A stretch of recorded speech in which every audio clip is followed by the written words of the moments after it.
Chapter 1. Before the Crusades, the world at the edge of change. Let us begin at the beginning, not with armies or banners or the clash of swords, but with a world at rest, or nearly at rest, a world on the edge of something it did not yet know was coming. The year is somewhere in the middle of the 11th century. Across the vast patchwork of medieval Europe, life moves at the pace of the seasons. In the villages of France and Germany and England and Italy, peasants wake before the sun, eat a simple breakfast of bread and ale, and go out into the fields. The rhythm of their days is set by the church bell that rings the hours, by the turning of the year from planting to harvest, by the births and deaths that mark every family's story. These are Christian people, deeply, entirely, unquestioningly Christian, or nearly so. The faith that shapes their lives is not an abstraction but a living presence. It is in the prayers they say at dawn and at dusk.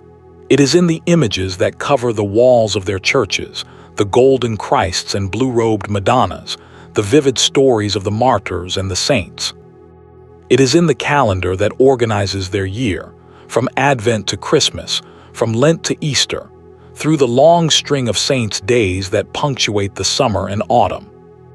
And at the center of this faith, shining like a jewel in the mind's geography of every Christian in Europe, is a city they have never seen and may never see: Jerusalem. Jerusalem, the name itself carries weight.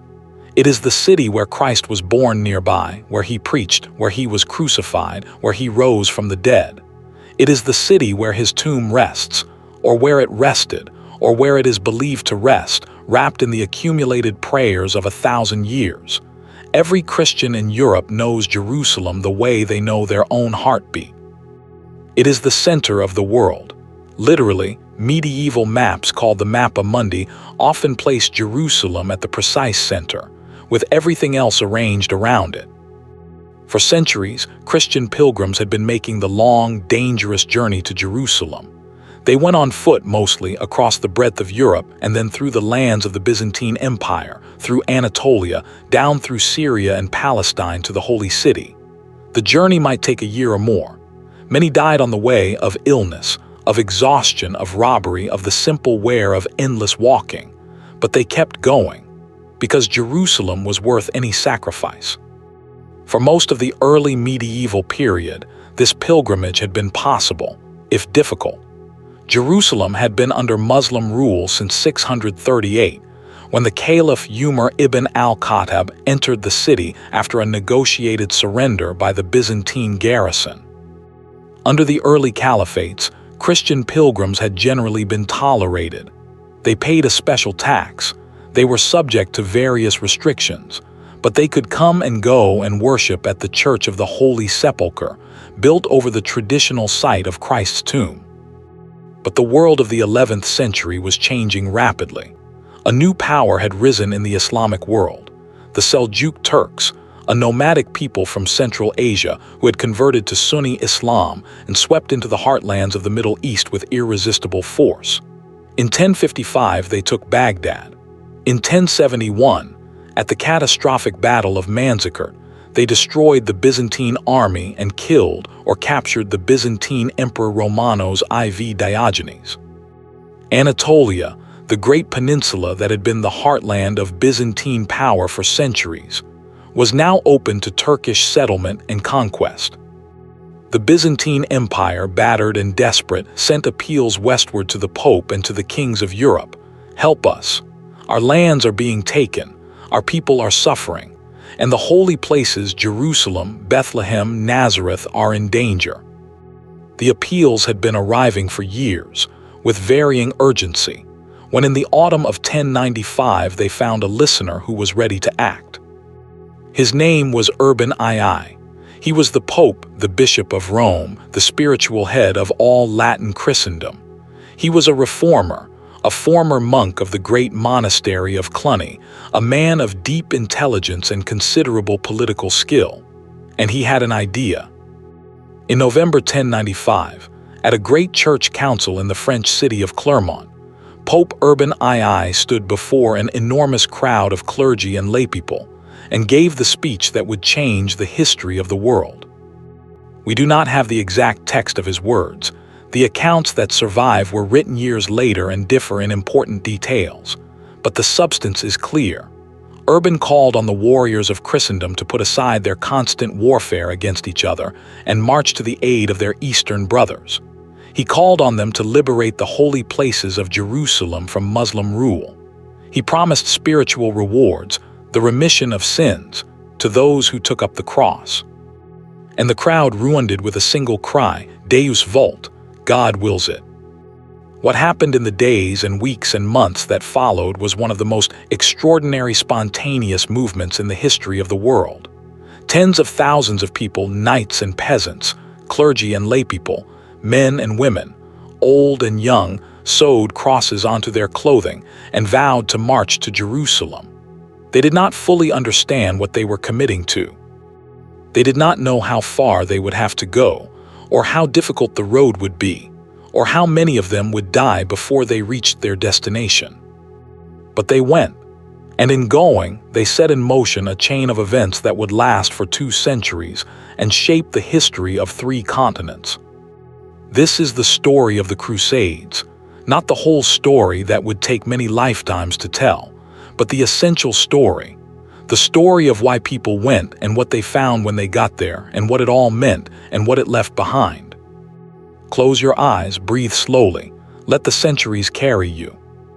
Chapter 2: The People's Crusade, Faith on the Road.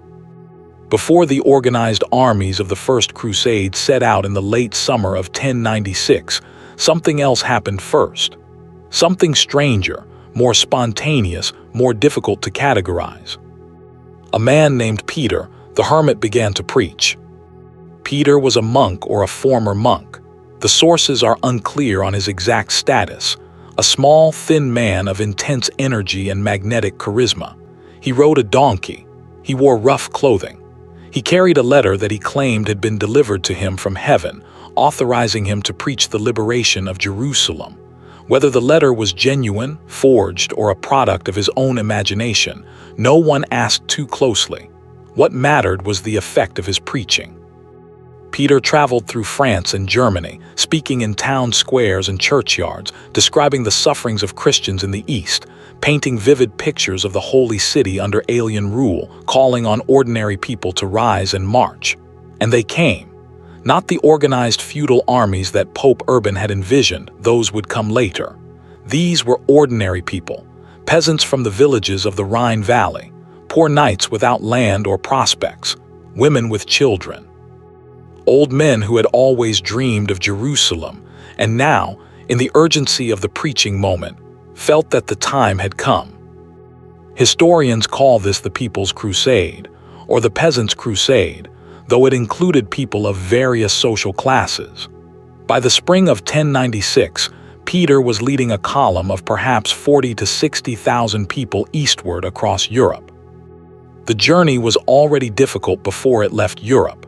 The great mass of pilgrims and crusaders strained the resources of every region they passed through. They needed food, and they did not always have money to buy it. There were clashes with local populations. There were episodes of violence. And then came the darkest episode of the People's Crusade, an episode that casts a long shadow over the entire history of the Crusades, the attacks on Jewish communities in the Rhineland. As columns of crusading zealots moved through the Rhine Valley, some of them turned their violence against the Jewish communities of cities like Worms, Mainz, and Cologne. The logic, twisted, terrible, but internally consistent within the framework of their fevered religious excitement, was that if they were marching to fight the enemies of Christ far away, why should the enemies of Christ at home go unpunished? The answer, of course, was that Jews were not enemies of Christ in any meaningful military sense, that they were peaceful neighbors and fellow citizens of the empire, that the church itself had generally protected them from this kind of violence. Bishops and local rulers tried to shelter Jewish communities. In some places they succeeded, in others they failed. Thousands of Jews were killed in what historians now call the Rhineland massacres, one of the first large-scale anti-Jewish pogroms in European history. It is important to hold this horror clearly in our minds as we tell the story of the Crusades. The movement that produced the great cathedrals and the chivalric romances and the cross-cultural exchange of ideas also produced this. The same faith that drove people to extraordinary courage and sacrifice also drove people to extraordinary cruelty. These things are not separate. They are woven together in the complex tapestry of human history. The People's Crusade crossed the Bosphorus into Anatolia in August 1096, despite warnings from the Byzantine Emperor Alexios that the Seljuk Turks they would face were formidable opponents, and that poorly armed pilgrims were not ready to fight them. The warning was well-founded. Near the town of Sivtat, the Turkish forces under Kilij Arslan fell on the crusading column and destroyed it. Most of the People's Crusade was killed or captured and enslaved. Peter the Hermit survived. He had been back in Constantinople seeking more supplies, and eventually joined the main crusading armies. The People's Crusade was a disaster by any military measure, but it tells us something essential about the nature of the crusading impulse, that it was not only or even primarily a military enterprise. It was a spiritual movement, a mass pilgrimage armed with weapons, a wave of faith so powerful that it swept up tens of thousands of ordinary people and propelled them across the known world toward a city most of them would never reach. Understanding this is essential for understanding everything that followed. Chapter 3. The First Crusade, the Long Road to Jerusalem. The main armies of the First Crusade assembled through the late summer and autumn of 1096 and began their march eastward. They came from different regions, under different leaders, speaking different languages, with different motivations, and this diversity would be both a strength and a weakness throughout the campaign.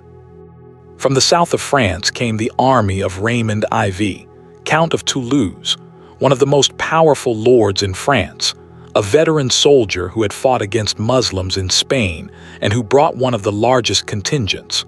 From northern France and Belgium came Godfrey of Bouillon, Duke of Lower Lorraine, and his brothers Baldwin and Eustace. From Norman, Italy came Bohemond of Taranto, the son of the great Norman adventurer Robert Guiscard, and his nephew Tancred, experienced fighters who had spent their careers in the violent, fluid world of southern Italian politics. These were not simple men. They were complex, ambitious, deeply pious by the standards of their age and also ruthlessly practical. They wanted Jerusalem, yes, but they also wanted land, glory, wealth, and power. These motivations were not contradictory in their minds. They were the natural accompaniments of any great enterprise. The armies converged on Constantinople, where the Byzantine Emperor Alexios I received them with a mixture of gratitude, suspicion, and considerable diplomatic skill. He wanted their help against the Turks, desperately. But he also did not want a horde of armed Western lords camped outside his capital with ambitions of their own. He extracted oaths from most of the crusading leaders promising that any lands they conquered that had formerly belonged to the Byzantine Empire would be returned to it. The leaders swore. Most of them had no intention of keeping the oath. Alexios probably knew this. Both sides proceeded as if the diplomacy had been sincere. The crusading armies crossed into Anatolia in 1097 and immediately scored a significant success: the capture of Nicaea, the Seljuk capital, after a siege. Alexios negotiated the city's surrender directly, which meant the Crusaders never got to sack it, a source of considerable frustration among soldiers who had been counting on plunder. From Nicaea, the army marched southeast across the burning Anatolian plateau in the summer heat. The conditions were brutal. Water was scarce. The Turkish cavalry harassed the column constantly. At the Battle of Dorylaeum in July 1097, a massive Turkish attack was defeated in a grueling encounter that tested the Crusaders to their limits. But they held, and the Turks, deeply shaken, abandoned the field. By autumn 1097, the armies had crossed the Anatolian plateau and entered Syria. Before them lay Antioch, one of the great cities of the ancient world, a massive, heavily fortified city that controlled the road south toward Jerusalem. The Crusaders settled in for a siege. The siege of Antioch lasted 8 months and was one of the most extraordinary episodes in all of medieval military history. The Crusaders dug in around the city, trying to cut it off from supplies, but the besiegers were themselves barely surviving. Disease swept through the camp. Famine set in. The Byzantine emperor, who had been marching to their aid, turned back when he received word false. It later proved that the crusade was failing. Many crusaders deserted. Some of the great lords themselves slipped away in the night. But the core remained, and in June 1098, the walls were breached through the treachery of an Armenian convert to Islam named Firuz, who let Bohemond's forces into the city through a tower he guarded. Antioch fell. But almost immediately after its fall, the Crusaders, who were now inside the city, found themselves besieged in turn by a massive Muslim relief army under the Turkish Emir Kurbagha. The situation was desperate. The Crusaders were trapped in the city, short of food, surrounded by enemies. And then something happened that transformed the whole situation. A discovery, or a miracle, or a pious fraud, historians still argue, that is known as the Holy Lance. A poor pilgrim named Peter Bartholomew reported a vision in which the Apostle Andrew had shown him the location of the lance that had pierced Christ's side at the crucifixion. A frenzied excavation was carried out in the Cathedral of Antioch. Something was found, a fragment of metal that was immediately proclaimed to be the Holy Lance. Whether it was genuine or not, the effect on the crusading army was electric. Morale, which had been at its lowest ebb, soared. The soldiers were convinced that God was with them, that they could not fail.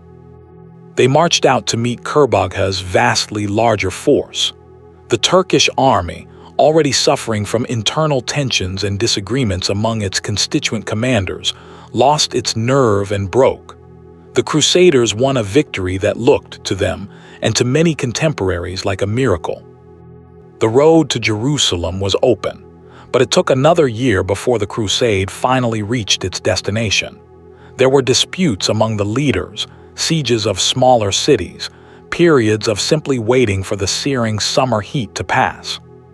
Finally, in June 1099, the armies arrived before the walls of Jerusalem.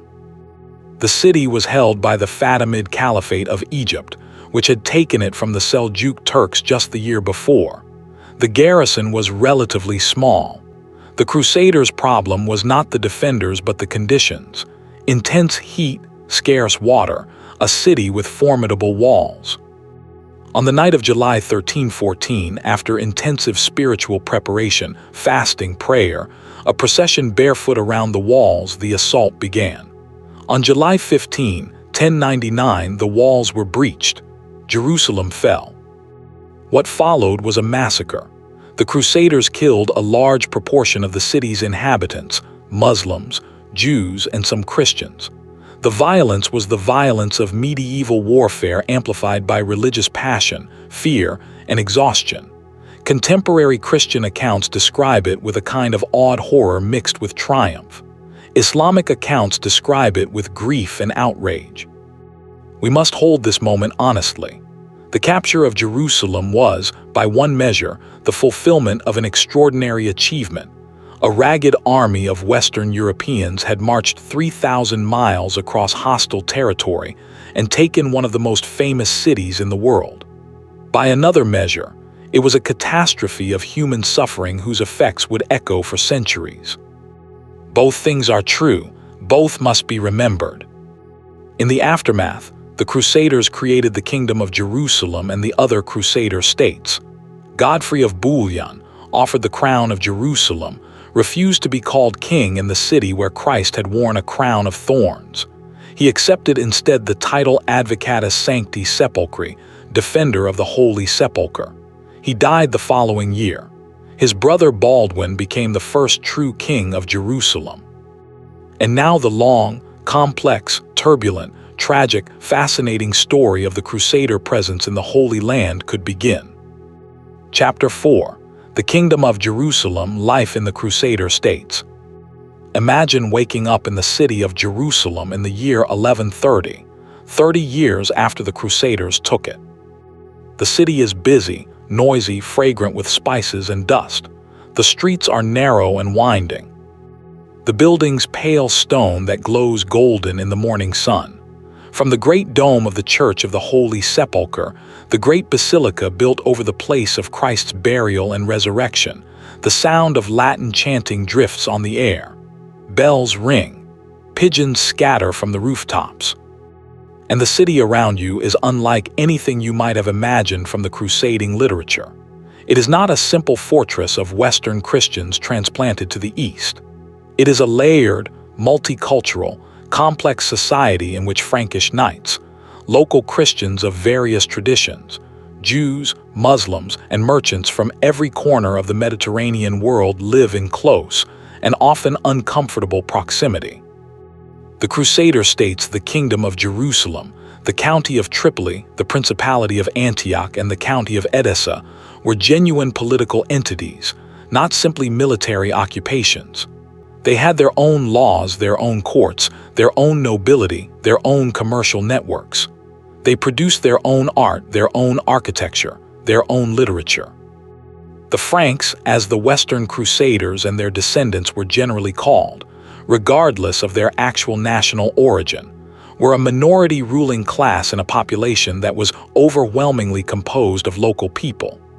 These local people included Arabic-speaking Christians of various traditions, Melkites, Syrians, Armenians, Maronites, Jews, and Muslims. The Franks generally did not try to convert or expel these populations. They needed them as farmers, craftsmen, merchants, and administrators. The result was a society that was in some ways more tolerant, more cosmopolitan, than either the Western Europe the Crusaders had come from or the Islamic world that surrounded them. Frankish lords learned Arabic. They adopted local clothing and food and medicine. They sat at table with Muslim emirs and exchanged poetry and philosophy. The great Arab writer Usama ibn Munki, who knew many Frankish lords personally, has left us an extraordinary memoir, the Kitab al-Idabar, sometimes translated as the Book of Contemplation, that describes the strange, often friendly, sometimes incomprehensible relationship between the two cultures. Usama admired some Franks and despised others. He marveled at their courage and their cleanliness, or lack thereof. He was deeply unimpressed by their bathing habits. He described Frankish knights who had become so adapted to the East that they were, in his words, as good as the locals. And he described newly arrived Franks from the West who seemed to him crude, violent, and lacking in the civilized arts of negotiation and coexistence. This distinction between the Franks who had grown up in the East and those who had just arrived was one of the central dynamics of the Crusader states. The local Franks, called the Pulins or Polani, had generally learned to live with their Muslim neighbors in a complex web of diplomacy, commerce, and mutual accommodation. The newly arrived pilgrims and crusaders, fired with fresh religious enthusiasm, often wanted to tear these accommodations up. The tension between these two approaches, the pragmatic diplomacy of those who lived there, and the ideological fervor of those who had just arrived, runs through the entire history of the Crusader presence in the Holy Land. The Crusader states were also home to two of the most remarkable institutions of the medieval world, the military orders. The Knights Templar were founded around 1119 by a French knight named Hugues de Payens and a small group of companions. Their original purpose was the protection of Christian pilgrims on the dangerous road from the coast to Jerusalem. They were warrior monks, men who took monastic vows of poverty, chastity, and obedience, but whose vocation was military rather than contemplative. They lived in a community on the Temple Mount in Jerusalem, the site of the ancient Jewish temple, which the Crusaders believed to be the Temple of Solomon, hence their name. The Templars grew with extraordinary speed. They received donations of land and money from pious lords across Europe. They developed an international network of properties, banking operations, and military expertise that made them, within a few generations, one of the most powerful institutions in Christendom. The Knights of the Hospital, the Hospitallers, had an even older origin, predating the First Crusade. They grew from a hospital established in Jerusalem to care for sick pilgrims. After the Crusade, they too developed a military wing and became a major fighting force. Unlike the Templars, the Hospitallers continued their original mission of caring for the sick and poor throughout their existence. These orders, the Templars, the Hospitallers, and later the Teutonic Knights, who focused primarily on the Baltic Crusades, were the professional military backbone of the Crusader states. They maintained the castles, provided the reliable cavalry, and held the line when the feudal levies of the Frankish nobility could not be assembled. The great castles they built, Crusades des Chevaliers in Syria, Kerak and Montreal in Transjordan, Beaufort in Lebanon, are among the most impressive military structures in the world. They sit on their hilltops and cliff edges like the embodiment of stone determination, commanding the roots of an entire landscape. To stand on the walls of Crusades des Chevaliers today and look out over the plain below, toward the sea on one horizon and the mountains on another, is to feel something of the strange, isolated, vulnerable grandeur of the Crusader world. Chapter 5. Saladin the Knight of the East. In the long, turbulent history of the Crusades, one figure stands above all others in the Islamic world, and indeed in the shared imagination of both Christianity and Islam: Saladin. His full name was Salah ad-Din Yusuf ibn Ayyub. He was born in 1137 or 1138 in Tikrit, in what is now Iraq, the son of a Kurdish military officer in the service of the Turkish rulers of the region. He grew up in the military world of the Near East, trained as a soldier and administrator, and rose through the ranks of power with a combination of genuine military talent, personal charisma, and political acumen. In 1169, Saladin became the effective ruler of Egypt, where the Fatimid Caliphate was in its final decline. He was nominally serving the Zengid rulers of Syria, but he had his own vision: the unification of the Islamic world around a single purpose, the liberation of Jerusalem from the Crusaders. Over the next decade and a half, Saladin systematically extended his power across the region. He absorbed Syria and Mesopotamia into his domain. He fought the Crusader states and the Zengids and anyone else who stood in his way. He was not always a man of peace. He was a medieval warlord in a violent age, and he could be ruthless when he needed to be. But he was also, by the standards of his time and indeed by any standard, a man of remarkable personal nobility. Contemporary accounts, both Islamic and Christian, describe a man of great dignity and personal warmth, known for keeping his promises, for treating prisoners and enemies with courtesy, for genuine religious devotion combined with genuine humanity. The Muslim scholar Baha ad-Din ibn Shaddad, who served as Saladin's biographer and companion, describes a man who wept at the sufferings of his soldiers, who gave away his treasury to the point where there was barely enough money for his own funeral, who forgave enemies when he could, and was harsh only when he felt he had no choice. Christian writers of the time, even those who were his enemies, treated Saladin with extraordinary respect. The crusading chronicles describe him as a worthy opponent in the highest chivalric sense: brave, honorable, generous, the mirror image of what a Christian knight should be, even though he was a Muslim. Stories circulated in Europe, probably fictional, but telling in their cultural meaning, of Saladin being secretly baptized, or of his conducting philosophical debates with Christian scholars, or of his deep admiration for the ideal of Christian knighthood even as he fought against it. In the summer of 1187, Saladin achieved his greatest military triumph. The Kingdom of Jerusalem had been suffering from internal political divisions.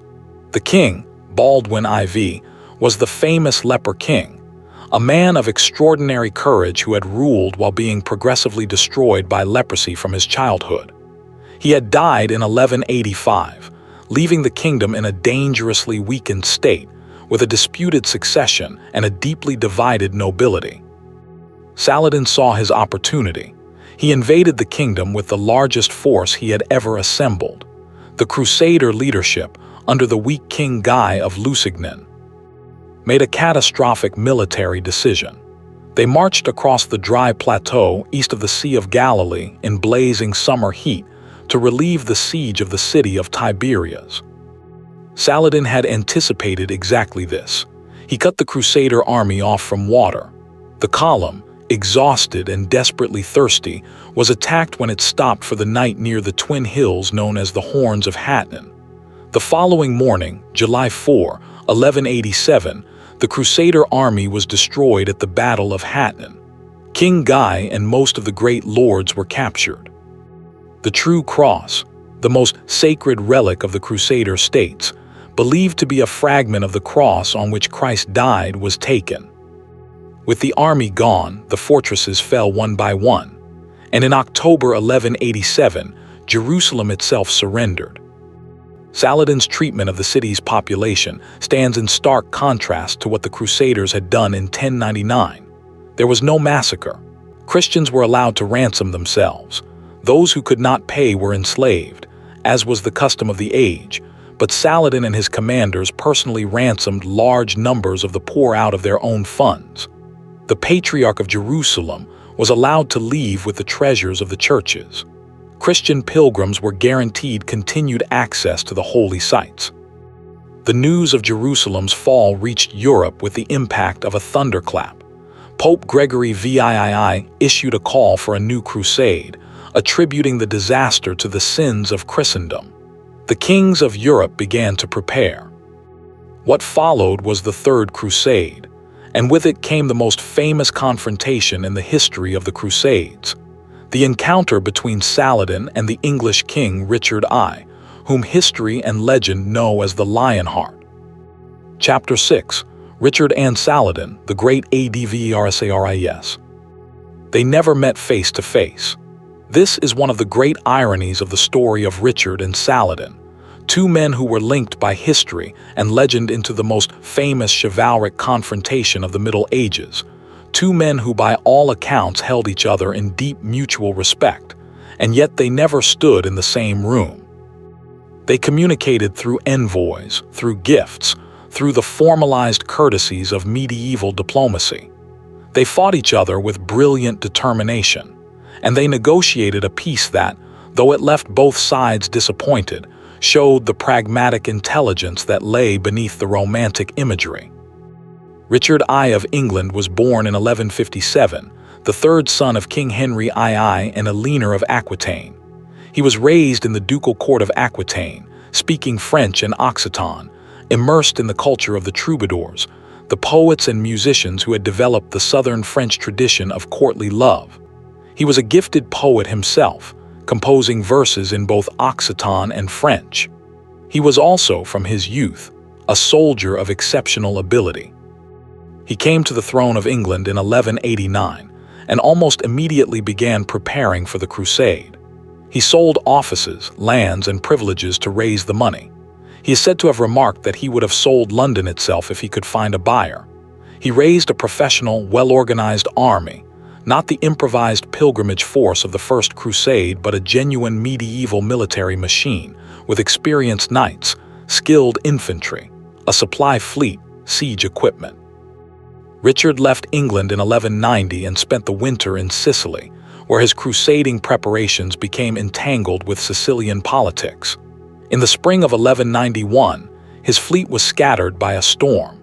Some of his ships were driven to the island of Cyprus, then ruled by a Byzantine lord named Isaac Komnenos, who mistreated the shipwrecked survivors, including the woman who would become Richard's queen, Berengaria of Navarre.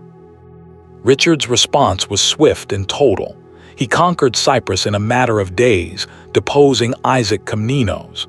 Cyprus would remain under Western rule for the next 3 centuries. Richard arrived at the Siege of Acre in June 1191. The city had been under siege by Crusader forces for nearly 2 years, a great, grinding, murderous siege that had cost thousands of lives on both sides. Richard's arrival transformed the situation. His energy, His military expertise and his ability to organize and inspire were exactly what the besieging forces needed. Within weeks, Acre fell. What followed the fall of Acre is one of the most debated and disturbing episodes of the Third Crusade.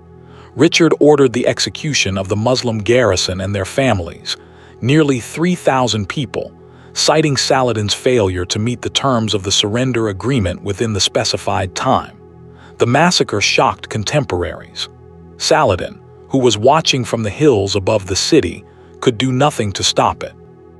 Richard then led his army south along the coast toward Jerusalem in one of the most disciplined marches in medieval military history.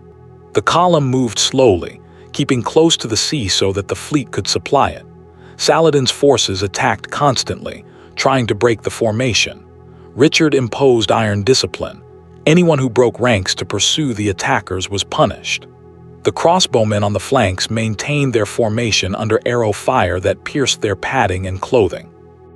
At the end of each day, the column had covered its planned distance. At Arsuf in September 1191, Saladin launched a major attack. Richard held his line against overwhelming pressure until the moment was right, then counterattacked with devastating effect. The Muslim forces were routed. It was one of the most impressive tactical victories of the entire crusading period. But victory at Arsuf could not take Jerusalem. Richard advanced to within sight of the holy city twice, close enough that, according to legend, he covered his eyes with his shield rather than look at Jerusalem if he could not conquer it. But each time he pulled back, recognizing that even if he took the city, he could not hold it against Saladin's forces once the crusading army dispersed. The diplomacy between Richard and Saladin during this period is one of the most fascinating aspects of the entire story. They exchanged gifts. Richard sent Saladin peaches and snow for cooling drinks when the Sultan was ill. Saladin sent Richard horses when his own died. Their envoys carried messages that were formal by necessity, but that conveyed, through the formalized language of medieval courtesy, genuine mutual respect. Saladin's brother Al-Adil proposed, at one point, a remarkable solution, that he himself should marry Richard's sister Joan, and that the couple should rule Jerusalem jointly as king and queen, with the city open to pilgrims of all faiths. Richard apparently agreed to this proposal, at least provisionally. Joan did not agree. She refused to marry a Muslim. The plan came to nothing, but it shows the remarkable possibilities that flickered at the edges of the Crusader-Islamic encounter. In September 1192, Richard and Saladin signed the Treaty of Jaffa. Jerusalem remained in Muslim hands. Christians were guaranteed free access to the holy sites. The coastal cities remained in Crusader hands. Both sides agreed to a 3-year truce. It was, in many ways, a sad ending to a brilliant campaign. Richard never saw Jerusalem. He left the Holy Land within weeks of signing the treaty, and he never returned. He was killed by a crossbow bolt at a minor siege in France in 1199. Saladin survived the treaty by only 6 months. In March 1193, weakened by years of campaign and illness, he died in Damascus. He was 55 or 56 years old. His biographer Ibn Shaddad reports that when his treasury was counted after his death, there was barely enough money to pay for the burial. He had given everything away. The Kurdish Sultan and the Norman King of England. 2 men who never met, who fought each other with complete commitment, and who seem, across the centuries, to have recognized in each other something they admired. Their story has passed into legend, romanticized, distorted, simplified. But at its core there is something real. A moment when 2 extraordinary individuals, shaped by very different cultures and faiths, found themselves in relationship with each other across the terrible gulf of religious war, and somehow managed to remain, within that relationship, recognizably human. Chapter 7. The Fourth Crusade, the Crusade that went wrong. The Fourth Crusade is one of the strangest and most tragic episodes in all of medieval history. It was a crusade that never reached its intended destination. It ended not in the Holy Land but in the streets of a Christian city, and its consequences were felt for centuries afterward. The Fourth Crusade was launched in 1202 under the spiritual leadership of Pope Innocent III, one of the most powerful and energetic popes of the medieval period. The plan was to attack Egypt, the center of Ayyubid power, Saladin's successors, and use it as a base from which to recover Jerusalem. The strategic logic was sound. Egypt controlled the resources that sustained Muslim power in the region. Cutting it off would weaken the Islamic hold on Palestine. The Crusaders, mostly French and Flemish knights, decided to travel by sea and negotiated a contract with Venice for transport. The Venetians would provide ships and supplies for an enormous fee. The Crusaders gathered at Venice in the summer of 1202, but far fewer came than had been expected. They could not pay the full amount owed to Venice. The Venetians, led by their extraordinary aged Doge Enrico Dandolo, blind, probably in his 90s, yet still possessed of complete mental and political acuity, offered a compromise. If the Crusaders would help Venice recover the city of Zara on the Dalmatian coast, a city that had recently defected to the King of Hungary, Venice would defer the debt and provide the transport. The Crusaders reluctantly and controversially agreed. They sacked Zara. Pope Innocent, furious, excommunicated the entire crusading force, then lifted the excommunication because he needed the crusade to proceed. At Zara, a new complication arrived in the form of a young Byzantine prince named Alexios Angelos, whose father had been deposed from the Byzantine throne by his uncle. Alexios offered an extraordinary deal. If the Crusaders would help him recover his father's throne, he would pay off their debt to Venice, supply them lavishly for the crusade, and submit the Greek Orthodox Church to the authority of the Roman papacy.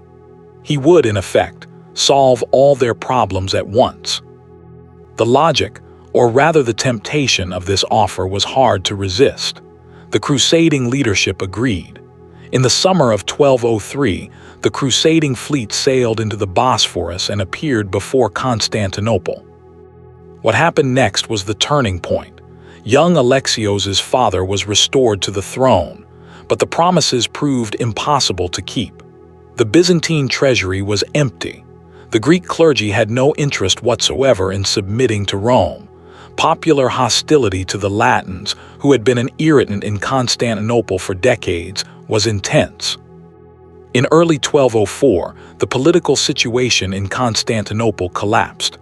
Young Alexios was strangled by a rival Byzantine noble. The Crusaders, who had been promised money and support that never came, found themselves in an impossible position. Debt-ridden, supplied by a resentful city, their only leverage now gone. The decision was made, and it was a decision made by the leaders for reasons that mixed practical calculation with greed, anger, and self-justification, to attack and sack Constantinople itself.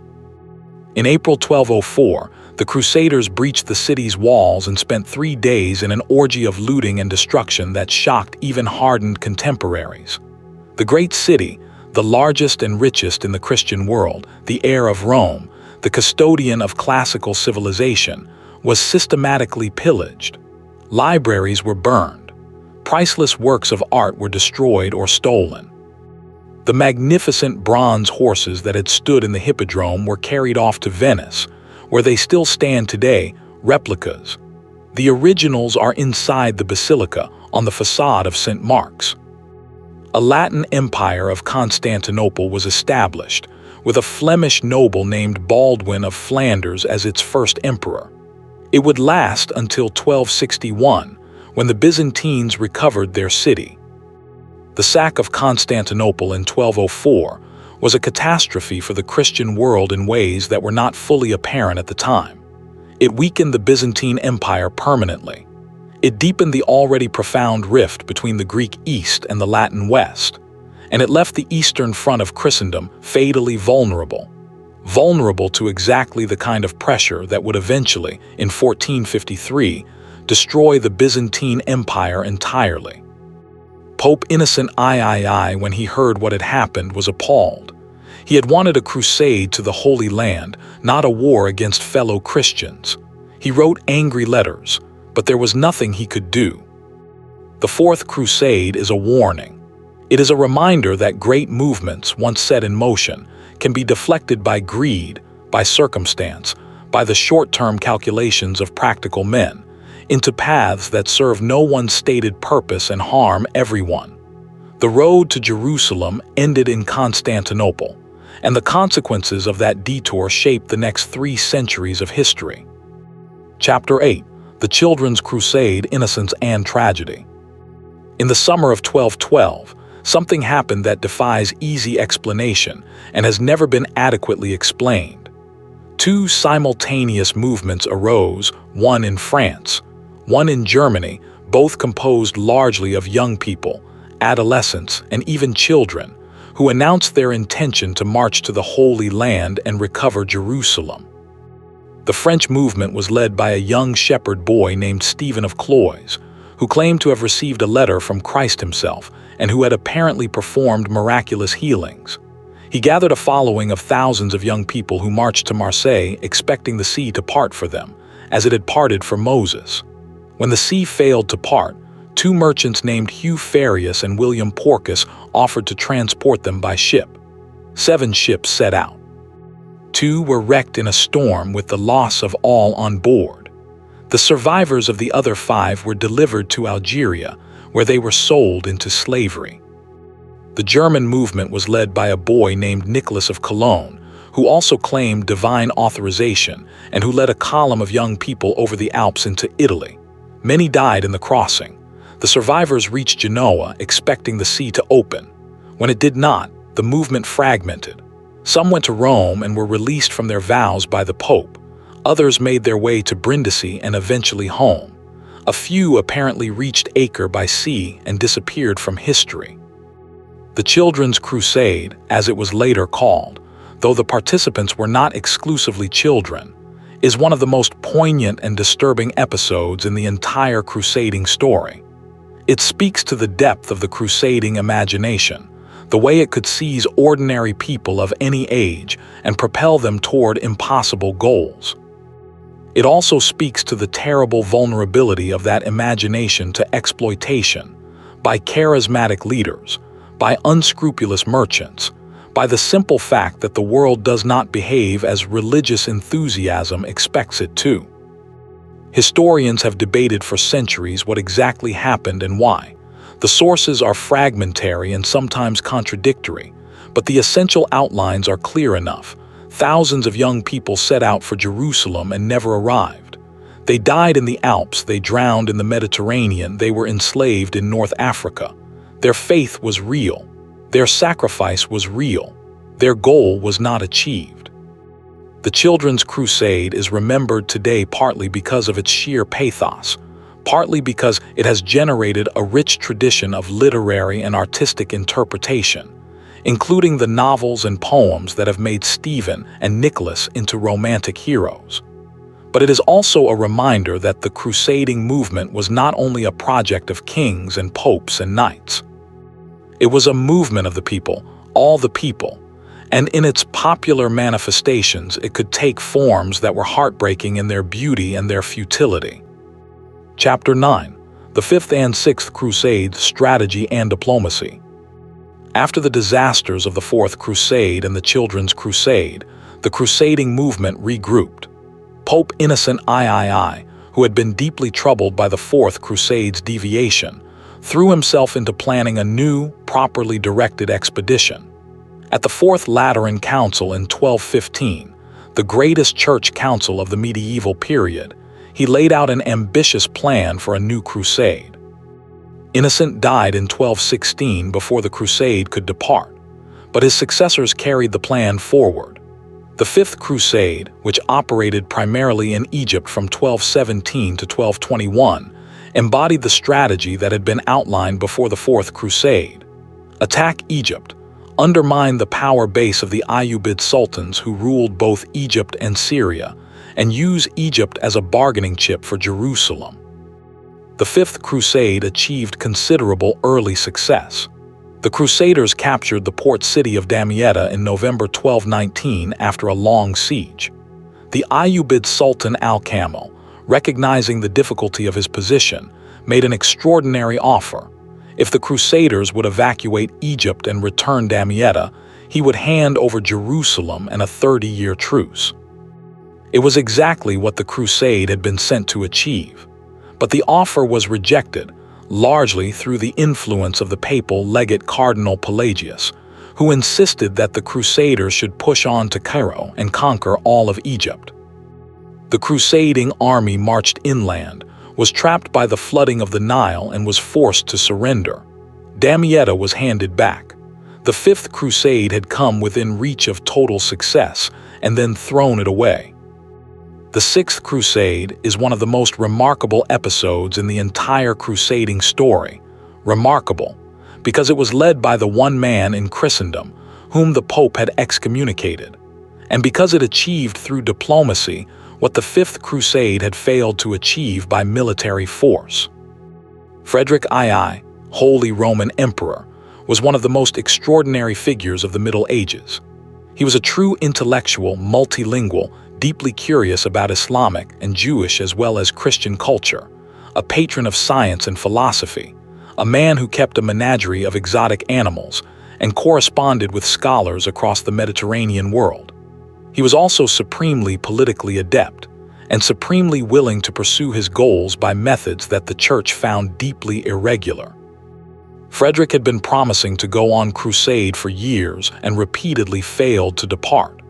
Pope Gregory IX excommunicated him in 1227. Frederick then did the unthinkable. He went on crusade anyway, as an excommunicate. He arrived in the Holy Land in 1228 and immediately opened negotiations with the Ayyubid Sultan Al-Kamil of Egypt, the same Al-Kamil who had offered Jerusalem to the Fifth Crusade. The two men had been in correspondence for years. They had exchanged gifts and philosophical problems. They understood each other. In February 1229, Frederick and Al-Kamil signed the Treaty of Jaffa. By its terms, Jerusalem was returned to Christian control for 10 years, along with a corridor to the coast and the city of Bethlehem. Muslims retained access to the Temple Mount and their holy sites there. Frederick entered Jerusalem on March 17, 1229, and crowned himself king in the Church of the Holy Sepulchre. There was no one to perform the coronation for him. The Latin Patriarch of Jerusalem had placed the city under interdict because of Frederick's excommunication. So Frederick simply put the crown on his own head. The reactions to the Treaty of Jaffa were revealing. In Europe, many were horrified. An excommunicated emperor had negotiated with the Muslim enemy rather than fighting him, and had obtained Jerusalem through diplomacy rather than arms. The Patriarch of Jerusalem was furious. The military orders refused to cooperate with Frederick. Many crusaders considered the treaty a shameful compromise. In the Muslim world, Al-Kamil was criticized by many of his own lords and subjects for giving away Jerusalem without a fight. The Muslim population of Jerusalem was devastated by the news. The great Islamic scholar and preacher Ibn Wasil described weeping when he heard that Jerusalem had been handed over. And yet the treaty worked. For 10 years, Jerusalem was in Christian hands. Pilgrims could visit. The holy sites were accessible. The city was at peace. The Treaty of Jaffa stands as one of the most remarkable diplomatic achievements of the medieval period, and as a reminder that even in the crusading age, the most effective solutions were sometimes not military at all. Chapter 10. The Seventh and Eighth Crusades, Louis IX and the End of an Era. The most personally impressive of all the crusading monarchs was not Richard the Lionheart, whose military genius made him the greatest warrior of his age, but a French king who was eventually recognized by the Church as a saint, Louis IX, known to history as Saint Louis. Louis was born in 1214 and became King of France in 1226 at the age of 12. He was raised by his formidably devout mother, Blanche of Castile, who served as regent during his minority and impressed upon him from his earliest years the centrality of Christian piety to his identity as a king and as a man. Louis took the crusading vow when he was gravely ill in 1244, believing that God had preserved his life and that he owed a debt of service. He spent 4 years preparing, raising money, assembling an army, negotiating supply contracts and transport arrangements with extraordinary thoroughness. The Seventh Crusade that he led to Egypt in 1248 was the best planned and best equipped crusade since Richard's Third Crusade. The army that landed in Egypt in June 1249 was large, well-organized, and determined. Damietta fell almost immediately. The Egyptian garrison fled in panic, a shock that no one had anticipated. Louis advanced toward Cairo as the Fifth Crusade had done before him. But the Seventh Crusade repeated the catastrophe of the Fifth.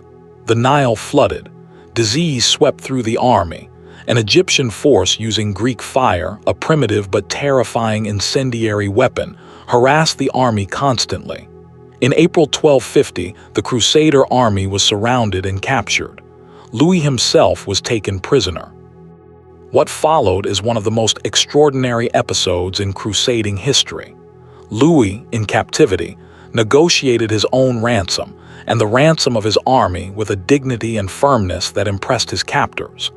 Egyptian sources describe the negotiations and Louis's behavior during them with evident respect. He refused to make promises he did not intend to keep. He paid what he had agreed to pay. Louis was released in May 1250, but instead of returning to France, he went to the Holy Land and spent 4 years there, fortifying the coastal cities, negotiating with the various Islamic powers, trying to maintain the crusading position through diplomacy as much as through military force. He returned to France in 1254, deeply changed by the experience. He would go on crusade again in 1270, leading the Eighth Crusade to Tunis. The reasons for this choice of destination have been debated ever since. It was strategically questionable, to say the least. But Louis was following his own theological logic, believing he could convert the emir of Tunis to Christianity. In August 1270, shortly after landing in Tunis, Louis fell ill with dysentery. He died on August 25, 1270, lying on a bed of ashes as a sign of penitence, reportedly saying Jerusalem as his last word. He was 55 years old. Louis IX was canonized in 1297. His crusading career was, by any military measure, a failure. He was captured in one crusade and died of disease on another. But his personal character, his justice, his piety, his care for the poor, his refusal to compromise his principles under pressure, made him one of the most admired figures of the Middle Ages. The Eighth Crusade was effectively over with his death. The crusading movement would continue in various forms. There were expeditions to the Holy Land and to North Africa and to Spain and to the Baltic and elsewhere throughout the remainder of the Middle Ages. But the great age of the Crusades, the age of mass movements organized by popes and led by kings, was drawing to a close. In 1291, the city of Acre, the last major Crusader stronghold in the Holy Land, fell to the Mamluk forces of Sultan al-Ashraf Khalil. The remaining Crusader population fled to Cyprus and elsewhere. The Crusader presence in Palestine, established 2 centuries before by the tattered armies of the First Crusade, was over. Chapter 11. The Fall of Acre, the End of an Era. Let us slow down and sit with the fall of Acre. It deserves more than a date and a summary. It was the end of something, the end of a chapter in human history that had lasted nearly 2 centuries and shaped the lives of millions of people on 3 continents. Acre, Akko in Hebrew, Akka in Arabic, is a port city on the coast of what is now northern Israel. It sits on a promontory that juts into the Mediterranean, its harbor sheltered by a natural breakwater. The Crusaders had held it, with one interruption, since 1104. It had become the commercial capital of the Crusader states, richer and more populous than Jerusalem itself. a city of churches and mosques and synagogues, of Venetian and Genoese and Pisan merchants, of Frankish knights and local Christians and Muslim traders. By 1291, it was the last significant Crusader city in the Holy Land. The others had fallen one by one in the decades since Saladin's reconquest: Jaffa, Caesarea, Arsuf, Beirut, Sidon, Laodicea. The countryside had been emptied of Frankish presence. Acre stood alone. In April 1291, the Mamluk Sultan Al-Ashraf Khalil arrived before Acre with an enormous force. Estimates range from 60,000 to perhaps 300,000 men, the latter almost certainly an exaggeration, but the force was vast by any measure. He had siege engines of enormous scale, including a machine known as the Furious that required 100 carts to transport. The city's garrison was brave but hopelessly outnumbered. They fought street by street as the walls were breached. The great tower of the Knights Templar held out even after the rest of the city had fallen, until so many people had crowded into it seeking refuge that its foundations gave way and it collapsed. Thousands of people fled by sea. Thousands more were killed or enslaved. The military orders, both Templars and Hospitallers, lost most of their senior personnel in the fighting. When it was over, Al-Ashraf ordered the walls of Acre demolished so that it could never again serve as a base for a Crusader return. The destruction was thorough. The city that rose on the same site in later centuries was built on rubble. The fall of Acre was mourned across Christendom. Calls for a new crusade were issued. They would continue to be issued for the next century and more. But the political will, the financial resources, and the shared sense of purpose that had made the First Crusade possible were no longer present. Europe was changing. The nation-states were forming. The popes were weakening. The Black Death was coming. The world that had created the Crusades was passing away. The era of the Crusades was over. Chapter 12. The Crusades in Spain, the Crusades. While the Crusades to the Holy Land were the most famous expression of the crusading movement, they were far from the only one.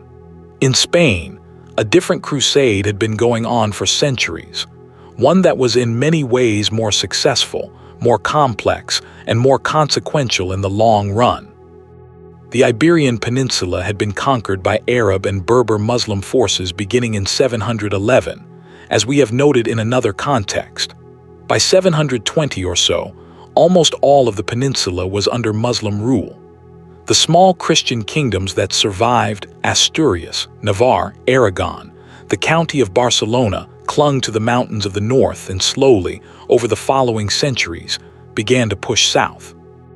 This process, which medieval Spanish Christians called the Reconquista, the Reconquest, was not a single organized military campaign, but a centuries-long struggle of expansion, contraction, alliance, and betrayal involving Christian kingdoms, Muslim taifas, small independent states, Jewish communities, and various combinations of all three. It moved at very different speeds in different periods, nearly stalled in some centuries, surging forward in others. Pope Urban II, when he preached the First Crusade in 1095, explicitly told the Christians of Spain and southern France that they did not need to go to Jerusalem, that fighting the Muslims on their own doorstep was equally meritorious. The Reconquista was a crusade. It was recognized as such by the papacy, and crusading indulgences were offered to those who fought in it. The greatest single moment of the Reconquista came in 1212 at the Battle of Las Navas de Tolosa, where a coalition of Castilian, Aragonese, and Navarrese forces, joined by Portuguese knights and crusaders from France and elsewhere, defeated the Almohad Caliph Mohammed al-Nasir and broke the power of the Almohad dynasty in Spain. The battle opened Andalusia to Christian expansion and effectively decided the long-term outcome of the Reconquista. The cities fell in quick succession in the 13th century: Cordoba in 1236, Seville in 1248, Jaén in 1246. By the end of the 13th century, only the Emirate of Granada in the far south remained as a Muslim political entity in Spain. It would survive, in complex vassalage to Castile until 1492, when Ferdinand and Isabella completed the Reconquista with the conquest of Granada. The relationship between Christians and Muslims in medieval Spain was, as we have noted, profoundly complex. Cities like Toledo, Córdoba, and Seville under both Muslim and Christian rule were places of extraordinary cultural exchange. The great translators of the 12th century, working in Toledo and elsewhere, transmitted the philosophical and scientific legacy of the Islamic world to Latin Europe. Jewish scholars played a crucial role as intermediaries between Arabic and Latin. Poets and musicians crossed boundaries. Medical techniques, architectural styles, agricultural practices, and culinary traditions flowed in both directions. The Reconquista was, in the end, a military and political success for Christian Spain, but it was also a process of profound cultural transformation, and the culture that emerged from it, with its deep roots in Arab, Jewish, and Christian traditions, is the culture that sent Columbus westward across the Atlantic in 1492 and shaped the modern Spanish and Portuguese worlds. Chapter 13. The Northern Crusades, Swords on the Baltic. The crusading impulse was not limited to the Holy Land in Spain.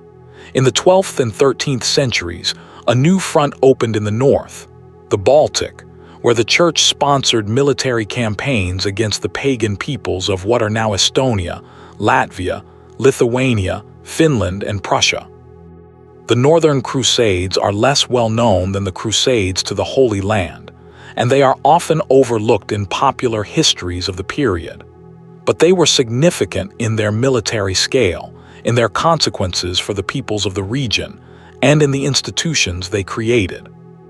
The Teutonic Knights, the third great military order, after the Templars and Hospitallers, were the principal instrument of the Northern Crusades. Founded in the Holy Land in 1190, originally as a German hospital organization, they were transformed into a military order and eventually redirected their energies toward the Baltic. In 1226, the Holy Roman Emperor Frederick II granted the Teutonic Knights authority over a region of pagan Prussia, inviting them to conquer and convert it.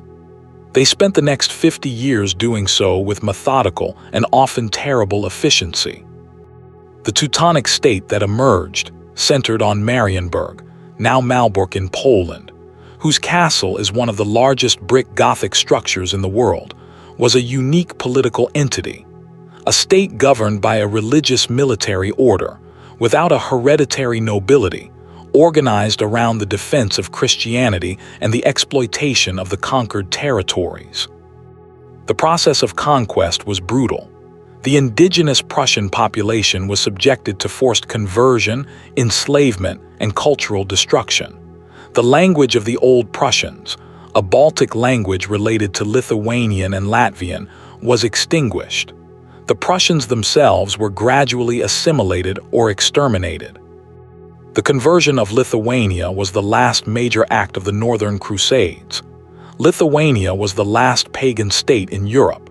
Its ruling dynasty, the Gediminids, had maintained a studied neutrality toward both Christian and Orthodox Christianity for generations, playing the two sides against each other with considerable diplomatic skill.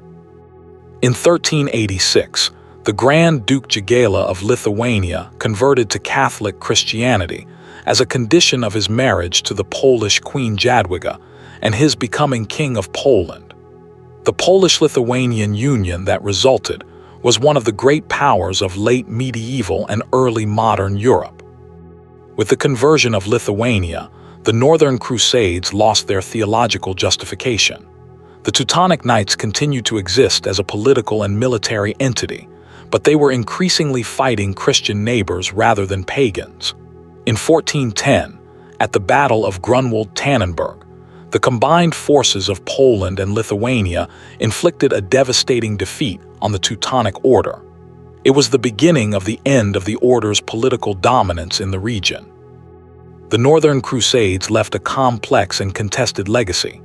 They brought Christianity, and with it literacy, law, urban culture and connection to the wider European world, to the peoples of the Baltic. They also brought conquest, forced conversion, cultural destruction, and centuries of exploitation. The peoples of the region remember them very differently depending on which side of the crusading frontier their ancestors stood on. Chapter 14. The Cultural Exchange: What Crusaders Learned.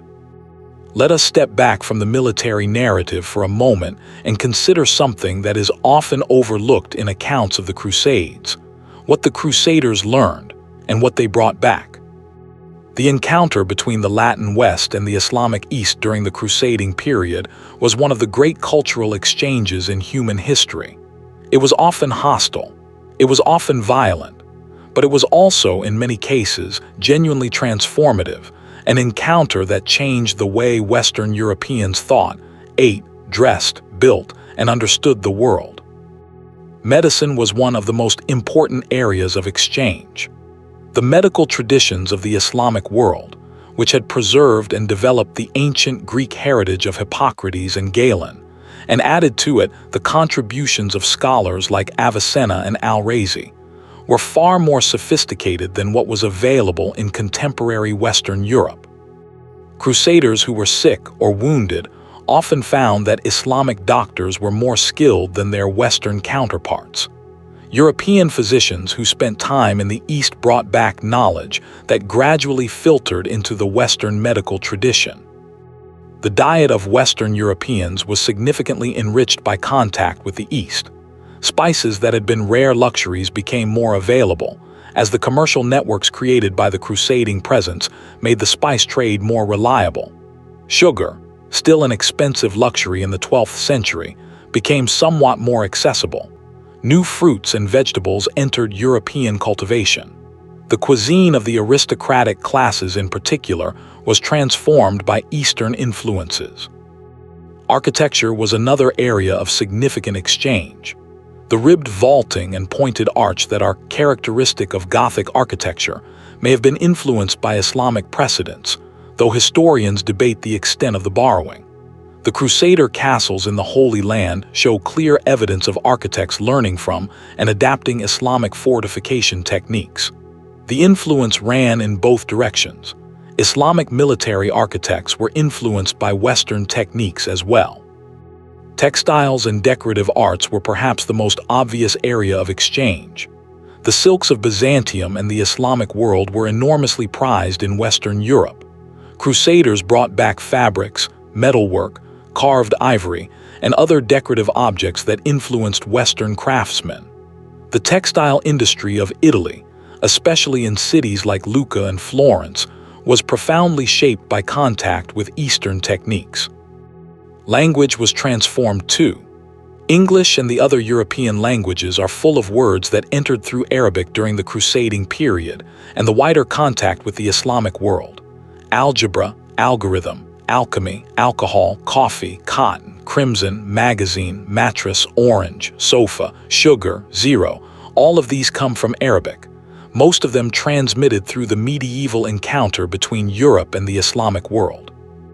Perhaps most important of all was the intellectual exchange. The translation movement that brought Aristotle and the Arabic commentators into Latin Europe, centered in Toledo, but extending to Sicily and other points of contact, was directly linked to the expanded relationship between the two worlds that the Crusades helped create. The philosophy, science, and mathematics that entered Europe through this translation movement were the foundation on which the universities of the 12th and 13th centuries built their curriculum, and on which the later Renaissance and scientific revolution would build. The Crusades were not a blessing for the peoples of the Middle East. They brought death, destruction, and centuries of instability to a region that had generally been more prosperous and more sophisticated than the Europe that attacked it. But they were also, in ways that the Crusaders themselves did not fully intend, a channel through which the learning and culture of the wider world flowed back into a Latin Europe that was hungry for it. History is rarely simple. The Crusades are not simple. They were a catastrophe and a catalyst, a tragedy and a transformation all at once. Chapter 15. The military orders after the Crusades, Legais in stone and time. When Acre fell in 1291 and the Crusader presence in the Holy Land ended, the great military orders that had been created to serve it faced an existential crisis. What were they for, now that the land they had been founded to protect was lost? The Hospitallers found their answer in the sea. They established themselves on the island of Rhodes in 1309 and transformed themselves into a naval power, fighting the Ottoman Turks and North African pirates across the eastern Mediterranean. They held Rhodes for more than 2 centuries, until Suleiman, the Magnificent, finally expelled them in 1522 after a heroic siege. They then moved to Malta, which Charles V gave them in 1530, and as the Knights of Malta they continued their naval operations for centuries.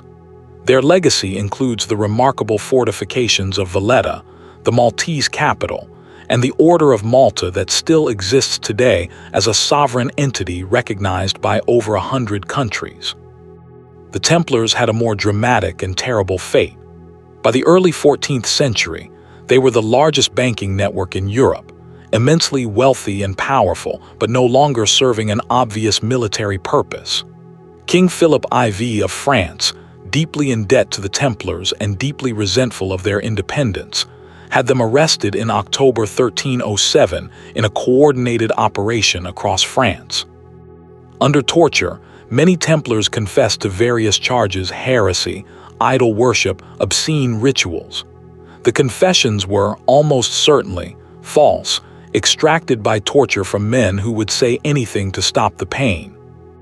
Pope Clement V, a French pope who was essentially under Philip's control, dissolved the order at the Council of Vienna in 1312. The last Grand Master, Jacques de Molay, was burned at the stake in Paris in 1314, reportedly crying out as he died that Pope Clement and King Philip would meet him before God within the year. Both men died before the year was out, Philip of a hunting accident, Clement of a sudden illness. Whether this was coincidence or the legend's dramatic invention, it has given the story of the Templars its unforgettable ending. The Teutonic Knights, as we have seen, continued in Prussia until their state was secularized in the 16th century, but the order itself survived and exists today as a Catholic religious organization based in Vienna. The legacy of the military orders extends well beyond their organizational survival. They created some of the most impressive architectural monuments of the Middle Ages: the castles of the Holy Land, the fortifications of Rhodes and Malta, the great brick fortresses of Prussia. They developed administrative and financial techniques that influenced the commercial practices of the later Middle Ages. And they left a deep impression on the European imagination of the warrior monk, the man who combines the discipline of the cloister with the violence of the battlefield, that has never entirely faded. Chapter 16: The Crusades and the Jews, a Dark Thread. No honest account of the Crusades can ignore the thread of anti-Jewish violence that runs through them from beginning to end. We touched on the Rhineland massacres of 1096, but the connection between the crusading movement and Jewish suffering in Europe is deeper and more persistent than that single episode. Jews had lived in Europe for centuries, some communities since Roman times. They occupied a peculiar and precarious position in medieval Christian society. The Church taught that they were the people who had rejected Christ, who bore a special guilt for his death, who were preserved by God as witnesses to the truth of Scripture, but whose conversion was both hoped for and required at the end of time. This theological position translated into a social reality that was deeply ambiguous. Jews were tolerated but restricted, protected but also exploited, allowed to live but subject to periodic outbursts of violence that could destroy entire communities. The crusading movement intensified the pressure on Jewish communities in several ways. The religious excitement of crusading preaching could easily tip into violence against the enemies of Christ that were immediately at hand, rather than the distant Muslim enemies who were the Crusades' actual target. The financial demands of crusading, which were enormous, created resentment against the Jewish moneylenders who provided credit to Christians who needed it. Jewish communities had been pushed into money lending by the restrictions on other occupations, and Christian teaching that charging interest was sinful for Christians but not for Jews. The massacres of 1096 were repeated, in different forms, at subsequent crusading moments. In England in 1189, riots broke out at the coronation of Richard I, and in the following year Jewish communities across England were attacked, culminating in the terrible massacre at Clifford's Tower in York, where the Jewish community of the city took refuge and, facing certain death, chose mass suicide rather than conversion or slaughter. The Black Death, which struck Europe in the late 1340s, brought another wave of anti-Jewish violence. Jews were accused of causing the plague by poisoning wells, a charge without any basis in reality. Communities across Germany, France, and the Low Countries were attacked and destroyed. The cumulative effect of this violence was the expulsion of Jewish communities from major parts of Western Europe. Jews were expelled from England in 1290, from France in 1306, and most dramatically, from Spain in 1492. The same year Columbus sailed, in the Alhambra Decree issued by Ferdinand and Isabella in the wake of their completion of the Reconquista. The connection between the Crusades and this long history of anti-Jewish persecution is not simple or direct. The Crusades did not cause anti-Semitism that had much older roots, but they intensified it, they organized it, they gave it a religious framing that made violence seem to participants like an act of piety. This is one of the most important and most disturbing truths about the crusading movement. Remembering it does not mean denying everything else about the Crusades. It means insisting that we see the whole picture, the courage and the cruelty, the faith and the fanaticism, the genuine idealism and the terrible harm. Chapter 17. Islamic Perspectives on the Crusades. For most of the modern period, the Crusades have been studied primarily through Western sources, from a Western perspective. The story has been told as a story of Christian Europe's encounter with a different world. But the peoples of the Middle East, the Muslims, the Jews, the Eastern Christians who lived there, had their own experiences, their own memories, their own ways of telling the story. The medieval Islamic world, the Crusades were not given the enormous significance that they had in Europe. The great chroniclers and historians of the period wrote about them, certainly, but they tended to place them in a broader context of political struggle rather than treating them as the central event of the era. The Mongol invasions of the 13th century, which devastated the heartlands of the Islamic world in ways the Crusades never did, loomed larger in Islamic historical consciousness. The crusading presence in the Holy Land was described by Islamic writers with a mixture of outrage, contempt, and occasionally grudging respect. The outrage was real and understandable. The occupation of Jerusalem and the holy places was a profound wound to Islamic religious consciousness. The contempt was cultural. Many Islamic writers described the Franks as barbarians, lacking in the refinements of civilization, notable mainly for their physical strength and military stubbornness. And the grudging respect was personal. Individual Frankish knights could be recognized as brave, even as their cause was considered unjust. Usama ibn Munki, whose memoir we mentioned earlier, is the most valuable single Islamic source for understanding the lived experience of the crusading encounter. His account is personal, idiosyncratic, sometimes funny, sometimes horrifying, always human. He describes bathing with Frankish knights and being appalled by their communal washing habits. He describes a Frankish lord who was his close personal friend and who protected him from other Franks who wished him harm. He describes Frankish medical practices with amused horror. In one famous passage, he describes a Frankish doctor treating a knight's leg wound and a woman's affliction of the head, with methods so crude that both patients died. The memory of the Crusades in the modern Islamic world is complex. For much of the 19th and 20th centuries, as the Ottoman Empire declined and European colonial powers established control over the former heartlands of Islam, the Crusades became a powerful image for understanding contemporary politics. Western colonialism was described by some Islamic thinkers as a new crusade. The creation of the State of Israel in 1948 was, by some, compared to the establishment of the Crusader kingdoms. These analogies are debated. Historians point out the important differences between medieval crusading and modern colonialism, but they have real political force in the regions where the Crusades took place. Understanding the Islamic perspective on the Crusades is not just a matter of fairness or completeness, though it is that too. It is essential for understanding the world we live in which the memory of those medieval confrontations still shapes how people think about identity, faith, land, and power. Chapter 18: The Crusades in Literature and Legend. The Crusades generated one of the great bodies of literature in the Western tradition. From the chronicles written by eyewitnesses to the great epics and romances that grew up around the crusading experience, the literary legacy of the Crusades is vast and fascinating. The chronicles of the First Crusade are among the most vivid accounts of any medieval military campaign.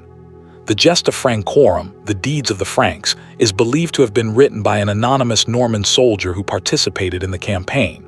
It is a remarkable text, direct, concrete, sometimes naive, but full of the immediacy of lived experience.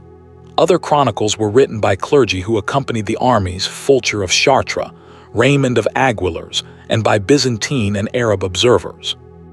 The Third Crusade generated the most romanticized literary tradition. The figures of Richard and Saladin captured the medieval imagination and were elaborated in songs, romances, and chronicles in multiple languages. The chansons de geste, the epic songs that were the popular entertainment of the knightly class, included crusading themes from very early in the tradition.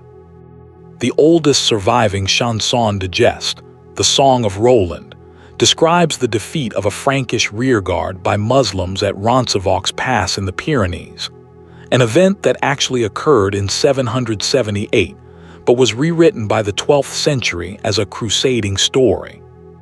The troubadours and trouvers, the poets of the southern and northern French traditions, wrote servants, political and moral songs on crusading themes, sometimes expressing enthusiasm for the enterprise, sometimes skepticism or criticism. The tension between the crusading ideal and the practical realities of crusading life is a constant theme in this literature. Dante Alighieri placed crusaders in his Divine Comedy. Godfrey of Bouillon appears in the Paradiso, among the great warriors of the faith. Chaucer's Canterbury Tales opens with a knight who has fought in crusades across the known world, from Prussia to Turkey to North Africa, and who is described with a kind of ironic admiration. The Arthurian romances, which reached their most elaborate development in the 12th and 13th centuries, exactly the period of the major crusades, are deeply shaped by the crusading context. The quest for the Holy Grail, which becomes the central theme of the later Arthurian tradition, is essentially a spiritualized version of the crusading quest. The search for a sacred object of supreme spiritual significance that will heal the wounded land. The literary legacy of the Crusades extends far beyond the medieval period. Walter Scott's novel The Talisman, published in 1825, romanticized the encounter between Richard and Saladin and shaped how later generations understood the Third Crusade. The figure of Saladin as a noble Muslim opponent became a staple of Western literature. The Crusades appear in the works of Voltaire, in the operas of Verdi, in the films of Cecil B. DeMille and Ridley Scott. This literary tradition is itself a kind of history, not a history of what actually happened, but a history of how people have imagined what happened and what they have wanted to believe about it. Reading it tells us as much about the people who wrote it as about the events it describes. Chapter 19: The Crusades and the Modern World. The Crusades ended as a major military movement in the late 13th century, with the fall of Acre in 1291. But their influence did not end then. The memory of the Crusades has shaped the politics and culture of the world from that day to this. In the immediate aftermath, the dream of recovering Jerusalem continued to animate European rulers and popes for another century or more. Philip VI of France was planning a crusade when the 100 Years' War broke out and prevented it. Philip the Good of Burgundy organized a great feast at Lille in 1454, the Feast of the Pheasant, at which nobles made extravagant crusading vows in the shadow of the recent fall of Constantinople. Nothing came of these plans. The Ottoman Empire, which conquered Constantinople in 1453 and expanded rapidly through southeastern Europe in the 15th and 16th centuries, revived the crusading impulse in a new key. The defense of Christian Europe against Ottoman expansion was described in crusading terms, and the Battle of Lepanto in 1571, in which a coalition of European naval forces defeated the Ottoman fleet, was celebrated as a crusading victory. The age of European expansion that began with Columbus in 1492 and Vasco da Gama in 1498 was linked in the minds of its participants to the crusading tradition.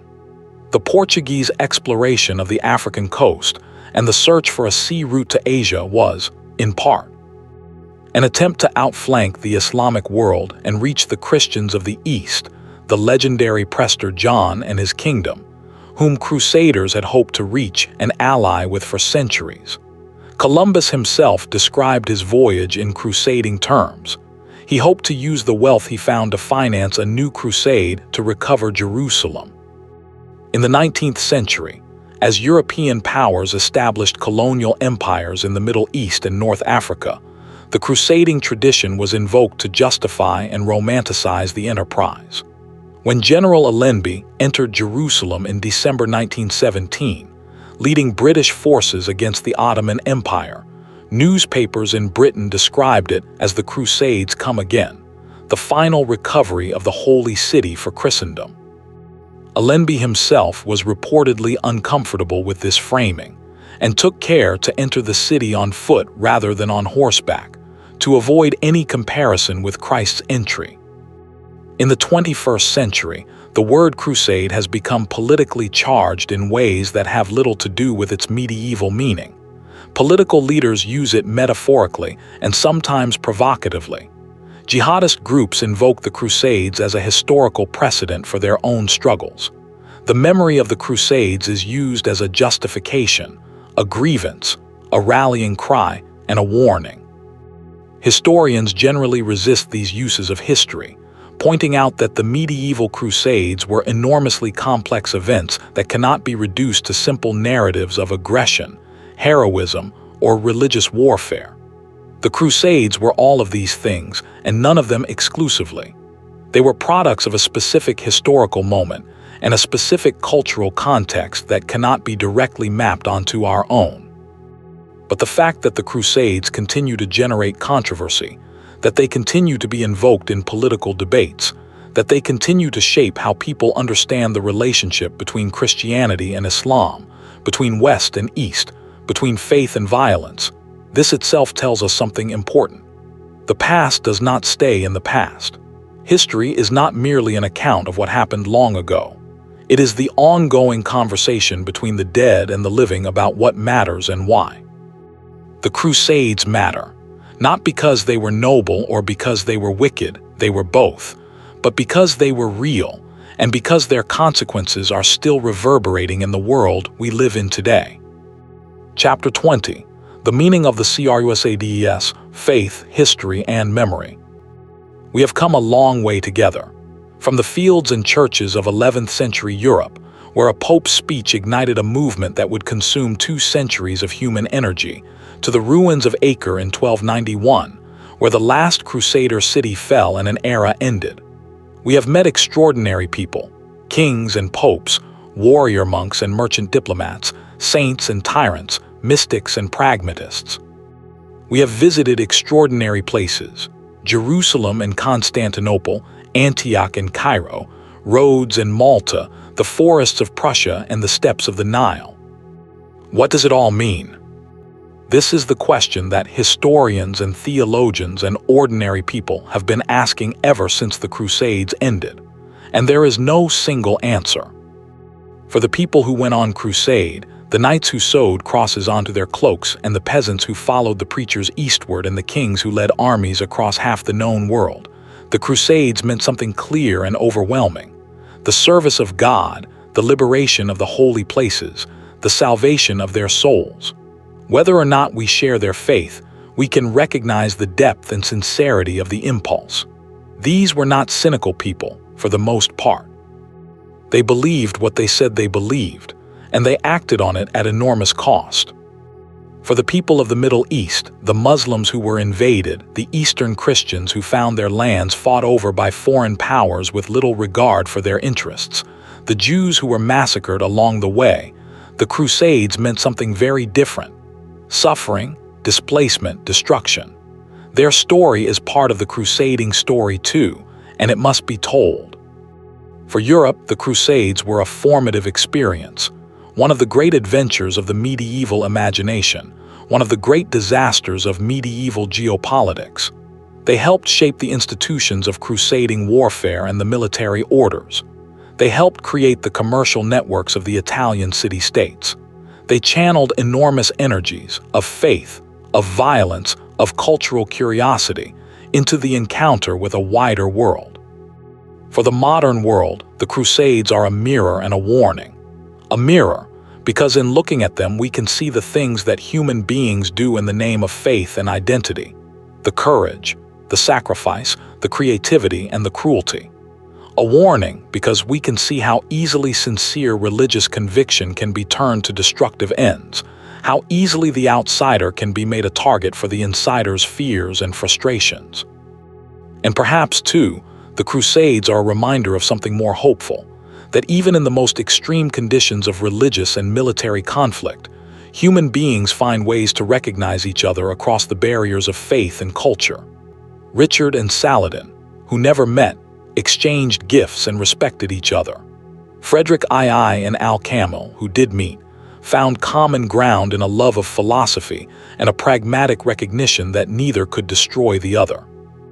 Uzama ibn Munki and his Frankish friends, who shared meals and stories across the enormous gap of religious difference. These moments of recognition were not the norm. They did not prevent the massacres and the sieges and the forced conversions, but they were real, and they remind us that the human capacity for connection is not extinguished even by the most powerful forces that divide us. That capacity for connection is the most hopeful thing in the story of the Crusades. It is the thing that lasts longest. It is the thing worth remembering as we close our eyes and let the centuries settle back into their long silence. Epilogue: the city in the mind. Jerusalem is still there. The city that Pope Urban II described in his speech at Clermont. The city that crusaders dreamed about through the long sea voyages and the brutal marches and the terrible sieges. The city that Saladin liberated and Frederick II negotiated, and Louis IX died trying to reach. It is still there. It is a complicated city. It always has been. 3 faiths claim it as their own. Jews pray at the Western Wall, the last remnant of the ancient temple. Muslims pray on the Temple Mount, where the Dome of the Rock and the Al-Aqsa Mosque stand as they have stood for 13 centuries. Christians pray in the Church of the Holy Sepulchre, where the different denominations of Christianity, Catholic, Orthodox, Armenian, Ethiopian, share the sacred space in arrangements that have been in place, with modifications for many centuries.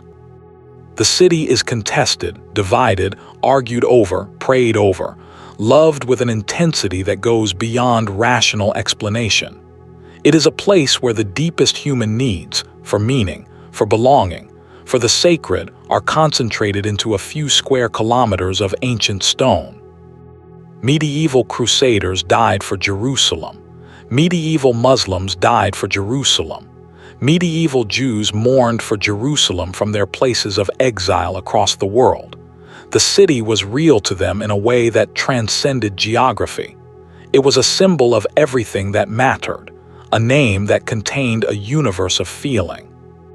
We live in a different world now, but Jerusalem is still there, and the questions it raises about faith and politics, about identity and belonging, about the relationship between the sacred and the violent are still with us. The history of the Crusades is, in the end, the history of human beings reaching for something beyond themselves, something they believed was worth any sacrifice, worth any suffering. Whether we share their faith or not, we can recognize that reaching. We do it too in our own ways, in our own time. And perhaps that is enough at the end of this long night of history, to recognize the reaching, to acknowledge the cost, to hold the complexity without letting it overwhelm us, to breathe slowly, to let the candlelight in the old church grow dim, to let the sound of Latin chanting fade into silence, to let Jerusalem recede, shining and impossible, into the distance of the centuries. All shall be well, and all shall be well, and all manner of things shall be well. Sleep now, the story is told, the centuries are still, and you are here in the present, which is also a gift. Good night.